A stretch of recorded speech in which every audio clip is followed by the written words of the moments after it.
जो मंडल अध्यक्ष है, एक डॉक्टर मंगल सेन मंडल के अध्यक्ष, एक अगरसेन मंडल के अध्यक्ष, एक सूरसेन मंडल के अध्यक्ष, इन्होंने 1 महीना लगाया है ये तपस्या करने। मैं इनकी परिश्रम के कारण से ये कार्यक्रम की जो सफलता है, इसके 10 में से 10 नंबर है। जोरदार तालियां इन मंडल अध्यक्षों के लिए। आज मनीष जी भी लगातार लगे। कल की बैठक में भी उन्होंने छुट्टी ली कि मैं नहीं आ पाऊंगा। मुझे लगा कि उनकी सीरियसनेस बड़ी गंभीर किस्म की है। मैं आभारी हूं इस समारोह का साक्षी बनने के लिए। हमारे प्रभारी विप्लव देव जी, जो बहुत ही जोरदार हमारे प्रभारी हैं, जोशीले, युवा और इतनी कम उम्र में पूर्व मुख्यमंत्री, मेरे ख्याल से सबसे कम उम्र के पूर्व मुख्यमंत्री है, सबसे कम उम्र के मुख्यमंत्री भी। राज्यसभा सदस्य हमारे मध्य में हमारे मेरे मित्र, मेरे भाई कमल पटेल जी, जब भी कभी हम होता नहीं, ये कभी भी वो इनकी गैर हाजिरी नहीं होती, बहुत ही प्रेम के साथ हमेशा इनकी उपस्थिति। रविंद्र राजू जी भी अपने बूथ की तरफ से आए हैं, बैठे मंच पे जरूर है। उन्होंने कहा था कि मैं भी अपने बूथ की तरफ से हाजिर रहूंगा। हमारे संगठन मंत्री भी अहिर्निशम सेवा मही के मंत्र के साथ लगातार चले हुए हैं। हमारे राज्यसभा सदस्य रामचंद्र जांगड़ा जी, हमारे जिला अध्यक्ष अजय बंसल जी, प्रभारी अरविंद यादव जी, भाई शमशेर खरखड़ा और सतीश नांदल जी, आपके लिए भी भाई चैलेंज पैदा हो गया। ये नजारा देख के जो हालत पड़ती है बराबर वाले कैंडिडेट की, मैं समझ सकता है। एक तो करना पड़ेगा, बच नहीं सकता। रोहतक ने जो लठ गाड़ दिया, अब इसाइल लठ तुमने भी गाड़ना पड़ेगा। हमारे राजेंद्र सुहाग जी,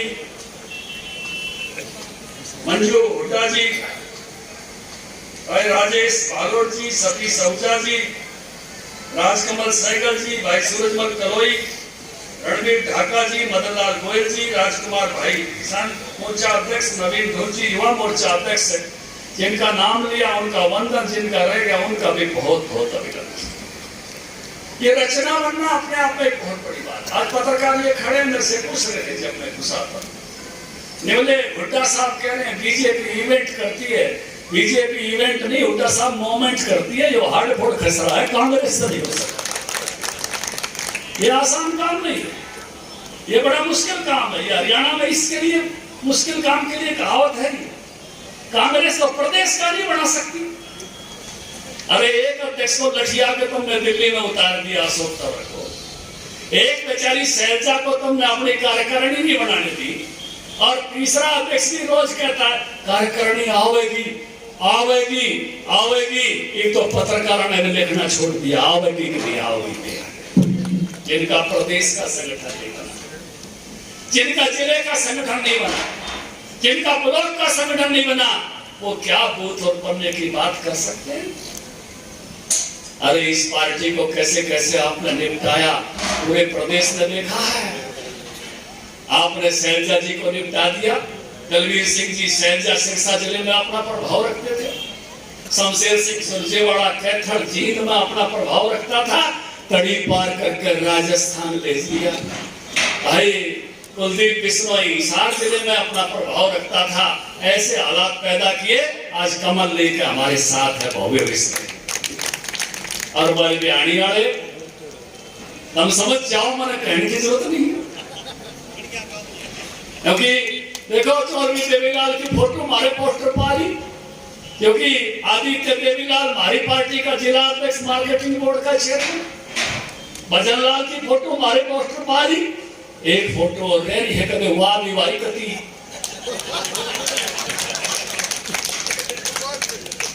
और राव वीरेंद्र सिंह जी की फोटो हमारे पोस्टर पे, क्योंकि कांग्रेस ने बोले थे कि राव इंद्रजीत सिंह जी हमारे साथ। क्या इसके बावजूद भी कोई ये सोच सकता है कि कांग्रेस पार्टी राज बनाओगी? सारा हरियाणा तो आपने एक एक करके ठिकाने लगा दिया, और आप ये कहते फिरते हो कांग्रेस। कांग्रेस का भाई दूर दूर तक जो कांग्रेस थी, उस कांग्रेस का तो आप लोगों ने निपटाने का काम किया अपनी घरेलू राजनीति के लिए। और जहां मैं देश भर की बात करूं, वहां भी हम सब हालत देख रहे हैं। ये मान लो कोई भाई पड़ जा और दोहरे खड़े और आदमी का नाम लगावे कि महीने घेर दिया। क्या राहुल गांधी वाला किस्सा ऐसा ही नहीं है? अपने यहाँ प्रदीप चौधरी काल का उन्हें एक धरना दिया भाई हिमाचल प्रदेश, उन पर एक केस बन गया, उनको 2 साल की सजा होगी, उनकी सदस्यता रद्द होगी। किसी ने कांग्रेस को धरना दिया, किसी ने मुद्दा उठाया, उनसे बता भी करना अखबार में कोई पढ़ा हो, चाचा नाथी नरेंद्र वत्स से वो हाई कोर्ट में गया, भाई हाई कोर्ट ने सटे दे दिया, वो फिर विधानसभा में आ गया। ये राहुल का बिल्कुल ऐसा ही केस नहीं है। इन्हें एक भाषण दिया, भाषण में लोगों ने कहा माफी मांग लो, माफी इसने मांगी नहीं, बोला मैं माफी नहीं मांगता, इसका अहंकार अड़ जाता है। क्या अहंकारी नेता को जनता पसंद करती है? जनता उस नेता को पसंद करती है गलती ना हुई हो फिर भी माफी मांग ले कि मेरे शब्दों को गलत समझ लिया गया, मैंने गलत कहा तो नहीं था, फिर भी माफी मांगता हूं। और हरियाणा ने तो तकनीक बता देते, पटेल जी हमारे यहाँ तो ये है, अगर ये मनीष जी की गराड़ी बैठी हो तो ये भाषण में पता है क्या कहते हैं? एक को छोड़कर सारी माताओं बैठो। तो भाई ललित मोती नीरव मोती का नाम छोड़कर कह देता, 2 को छोड़कर सारों से माफी मांगता, टेक्निक मारे तो सीख लेता। इस कारण से उसकी सदस्यता गई और कांग्रेसी कोड़े कपड़े पैर पैर कर। आपने देखा नजारा? प्रदीप का भी वो एक केस था और 36 लोगों का वही केस था। इस पर आपने नोटंकी क्यों करी? नोटंकी इसलिए करी, ईडी वाले पूछ रहे हैं भाई जो पार्टी का अखबार था उसकी जो प्रॉपर्टी थी वो प्रॉपर्टी घरेलू कैसे हो गई? सवाल उस पर नहीं है, सवाल कहीं और है। सवाल उस काले धन पर है जिसको बचाने के लिए 14 पार्टियां इकट्ठी होकर सुप्रीम कोर्ट में गई और सुप्रीम कोर्ट ने फाइल फेंक के मारी, कहा कि जाओ, विशेष अधिकार नहीं है नेताओं का, अगर करप्शन किया है तो ईडी आएगी, सीबीआई आएगी। ये सुप्रीम कोर्ट ने कहा कि आपको किसी, हमको 42% वोट मिले, 45% वोट मिले, हमको विशेष अधिकार दे दो, हमको सीबीआई नहीं छेड़े, हमको ईडी नहीं छोड़े।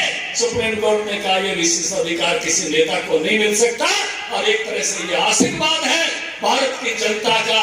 मोदी जी जुटे रहो, मोदी जी लगे रहो, ये देश तुम्हारे साथ है। भ्रष्टाचारियों को बिल्कुल दिखा दो ये कैसे कैसे इन्होंने जो काम किए हुए हैं, अवैध संपत्ति जो जुटाई हुई है। हम हाथ यहाँ पूरे जोर से नारा लगाकर कहें मोदी जी आगे बढ़ो, हम तुम्हारे साथ। मोदी जी आगे बढ़ो, जी आगे बढ़ो, तुम्हारे साथ है। ये जोश मोदी जी तक पहुंचना चाहिए कि ये जो करप्शन का इस प्रकार से इन्होंने सारे 14 दल इकट्ठे हो गए, 14 दल। और भाई आज मदन लाल ढींगरा सभागार में है, याद दिलाती है कुछ बातें। कल 8 अप्रैल भगत सिंह और बटुकेश्वर दत्त ने 8 अप्रैल सेंट्रल असेंबली जिसका आजकल संसद भवन कहते हैं, वो बम फोड़ा था 29 में और वो बम रोहतक में बना था। ये इतिहास है। बुजुर्गों, नौजवान साथियों, और उनके बम कांड के खिलाफ देवाई देने वालों में कौन कौन थे नेट पे खोजना, कुछ नाम अड़ेगे भी है। कुछ कांग्रेस के लोग अपनी जेब मिटाने के लिए राष्ट्रीय स्वयंसेवक संघ के नाम का हेडिंग जोड़कर बात करते हैं। राष्ट्रीय स्वयंसेवक संघ की स्थापना 1925 में हुई। राष्ट्रीय स्वयंसेवक संघ उत्तर भारत में 1943 तक में पहुंचा। 31 में भगत सिंह को फांसी हो गई। ये हर कोई आदमी जानता है। उसके जो पापी थे वो उस समय के कांग्रेस के लोग थे, ये सबको पता है। उनके साथ चलेंगे। अरे इरविन गांधी समझौता हुआ, देश पूछना चाहता है। भगत सुखदेव ने चिट्ठी लिखी थी गांधी जी को, आपने सारे कांग्रेसियों को छुड़वा दिया, भगत सिंह राजगुरु सुखदेव को छुड़वाने का काम क्यों नहीं किया? देश पूछना चाहता है। आज कहते हो, राहुल कहता है कि मदन लाल ढींगरा के इस पंडाल में, प्रांगण में हम हैं। मदन लाल ढींगरा विनायक दामोदर सावरकर से प्रेरित नौजवान था। 11 साल उस काल कोठरी में सावरकर ने बिताए थे। तुम 11 दिन नहीं बिता सकते। दुनिया का एकमात्र शख्स जिसको डबल उम्र कैद की सजा हुई थी। क्या बात करते हो? नेहरू जी कुल मिला के 10 साल की जेल नहीं काटी। सावरकर ने तो उसके बाद भी वहां से आके 3 साल की जेल काटी। कोई भी जेल 2-3 साल से बड़ी नेहरू की नहीं हुई। जब भी जेल हो जाती थी, मोतीलाल नेहरू तुरंत प्रार्थना पत्र लेकर खड़े हो जाते थे, मेरे बेटे को छोड़ दिया जाए। तुम उस खानदान से आते हो, तुम सावरकर की बराबरी नहीं कर सकते। उसका भाई उसी जेल में, ये उसी जेल में। मैं पूछना चाहता हूं कि आजादी के आंदोलन में एक भी कांग्रेसी को मौत की सजा हुई? एक भी कांग्रेसी को मौत की सजा हुई? क्या आजादी के आंदोलन में एक भी कांग्रेसी को काला पानी की सजा हुई?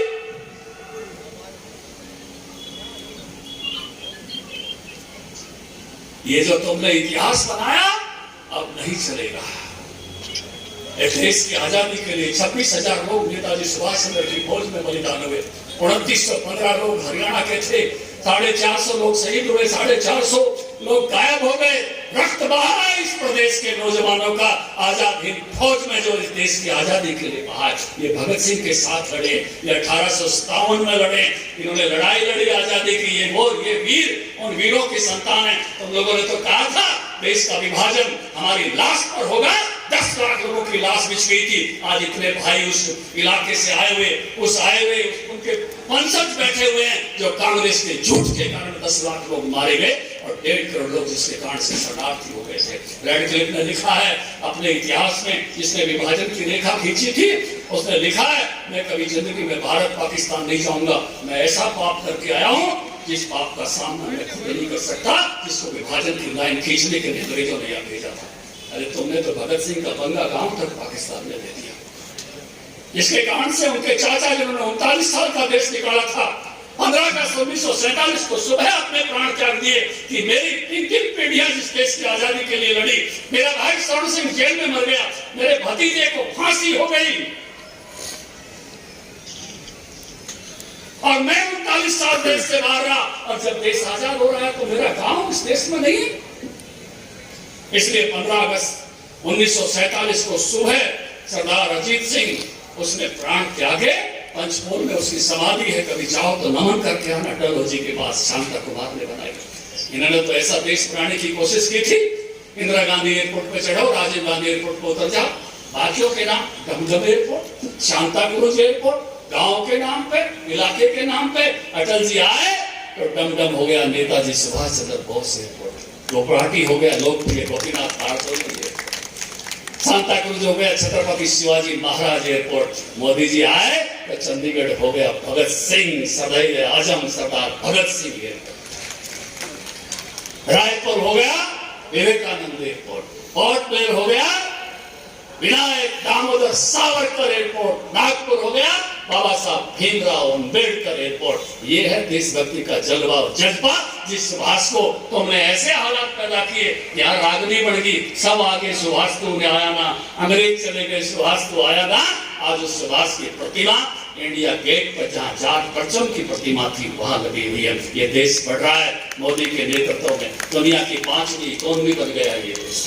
ये देश G20 की लीडरशिप लेकर खड़ा है। ये देश आत्मनिर्भरता की तरफ बढ़ रहा है। जब अड़ोस पड़ोस की इकोनॉमी तबाह हो रही है, रोटियों पर जांगट बज रहे हैं, एक समर्थ इकोनॉमी के साथ ये देश आगे बढ़ रहा है। लेकिन इस देश को आगे बढ़ाने में सबसे बड़ा योगदान किसी का होगा तो मेरे बूथ का पन्ना प्रमुख मेरे देश को बदलेगा। 15 घरों की जिम्मेवारी देके आपको भेज रहे, ख्याल रखना उनका, के कर बन जाना, जो है सबसे पूछना वृद्धावस्था पेंशन जिनकी होनी थी हुई कि नहीं हुई, चिरायु कार्ड जिनका बनना था मनोहर लाल जी ने बनाया, वो बनाया नहीं बना, मोदी जी ने जो उज्ज्वला की गैस जो है वह पहुंची या नहीं पहुंची, वैक्सीन लगे या नहीं लगे, जो भी जरूरत की बात है, घर में नल से जल है या नहीं है, एक एक बात चाहे मोदी जी की है चाहे मनोहर जी की है, पूछ के आना और उनका ख्याल रखने का काम करना। ये पन्ना प्रमुख का दायित्व है। इस दायित्व के लिए आपको जोड़ा है। संगठन ही सेवा है। इस काम के लिए हम ये संगठन बना रहे हैं, लगातार लोगों की सेवा में रहना, हर 15 घर का रिप्रेजेंटेटिव बन के आपने खड़ा होना है।